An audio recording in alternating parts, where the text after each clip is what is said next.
A family's annual travel return, a zero baseline for debit, versus $800 to $1,400 in value with an optimized card strategy. Most miss this searching for one perfect card, but forcing one card to maximize groceries, lounges, and waived fees simply doesn't hold up. The reality of the Canadian credit card market is that it is designed around forced compromises. Issuers deliberately make you choose between earning a mountain of points at home or getting premium perks at the airport. To capture that full $1,400 return, you have to stop searching for one flawless card and start navigating the industry's built-in trade-offs. Let's compare trade-offs. Card A offers high point multipliers, but penalizes you abroad, tacking a 2.5% foreign transaction fee onto international purchases. Card B waives foreign fees and includes lounge access, but severely limits how fast you earn points on everyday groceries. We are going to break down the 4 top Canadian travel cards for 2026 to see exactly where they fall on this spectrum based on their functional utility. Before you apply for any of them, you need to identify your personal bottleneck. Do you struggle more to generate points here at home, or do you want to reduce costs and friction when you are overseas? Let's start with Canada's undisputed leader for raw point accumulation, the American Express Cobalt. This quadrant chart maps our options. To use the Cobalt, you pay a $155.88 annual fee, billed monthly, and commit to funneling all your grocery and dining spending through this one card. That drops it firmly in the bottom right corner. High velocity, low travel perks. The card gives you 5 points for every dollar spent on food. Since those transfer 1-to-1 to Aeroplan, where points are often worth about 2 cents each, you're effectively getting a 10% return on every grocery run. There is a critical flaw for frequent travelers, though. The Cobalt carries a standard 2.5% foreign transaction fee on any purchase made outside of Canada. If you use your Cobalt to book flights in US dollars or pay for dinner in Europe, that fee actively destroys the massive ROI you just built up at the grocery store. If you reliably fly with Air Canada, your strategy shifts to a card engineered specifically for that route, the TD Aeroplan Visa Infinite. Looking back at our quadrant chart, this card requires a $139 annual fee, often waived in the first year, and a commitment to brand loyalty. It lands in the top left quadrant, high perks, low earning velocity. The primary perk is a free first checked bag for you and up to 8 companions on the same reservation. That instantly saves you $70 or more per person on every single round trip. The trade-off is that the base earning rate of 1.5 times points on specific categories is mediocre, meaning your daily point accumulation will be slow. This means the TD Aeroplan functions best as a pure cost reduction tool for Air Canada regulars. It pays for itself immediately in baggage savings, rather than acting as a long-term point hoarding engine. For travelers who hate hidden fees and prioritize airport comfort over maximum points, there is the Scotiabank Passport Visa Infinite.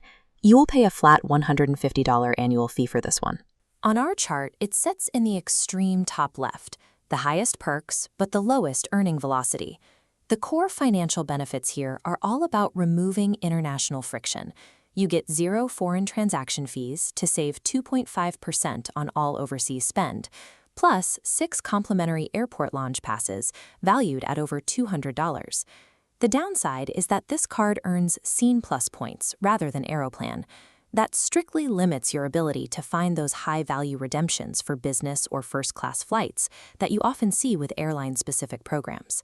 The Scotia Passport trades the high mathematical ceiling of luxury airline points for guaranteed immediate cash savings and physical comfort when you are abroad.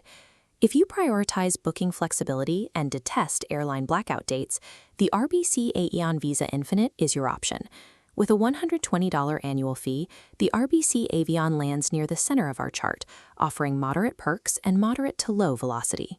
What makes it unique is its fixed air travel redemption schedule. You can fly round-trip within North America for a flat 15,000 to 35,000 points on any airline with no blackout dates. This strategy trades the extreme potential value of dynamic airline reward charts for the absolute certainty of guaranteed flight availability. Now, let's look at the ultimate optimization strategy power users deploy to completely bypass the industry's built-in compromises. This requires paying approximately $305 in combined annual fees to hold both the Amex Cobalt and the Scotia Passport at the same time. Look at our quadrant chart now. During the earning phase, you capture massive 5 times points on all your Canadian daily food and grocery spending using the Cobalt. Then comes the protection phase. You strictly use the Scotia passport for all your US and international trips to completely avoid the 2.5% foreign exchange fee while utilizing your free lounge passes. We have to acknowledge the mental overhead required here. This strategy demands tracking 2 different reward currencies and ensuring your spending actually justifies 2 annual fees. But despite the higher upfront cost, this dual card setup is mathematically the only way to capture the absolute maximum annual return in the Canadian market. True optimization requires matching a credit card portfolio directly to your specific travel habits, rather than relying on generic top 10 lists. This match matrix aligns them. Air Canada families wanting no domestic baggage fees need the TD Aeroplan. International wanderers prioritizing 0 foreign fees and lounges want the Scotia passport. Global maximizers seeking maximum return should run the Cobalt and Passport dual card strategy.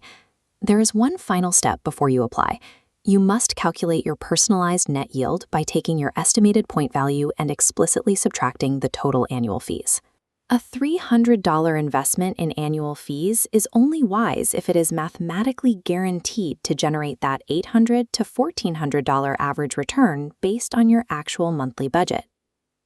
Whether you choose the simplicity of a single card or the high yield of a dual setup, the best travel strategy in 2026 relies entirely on letting your personal data dictate your wallet.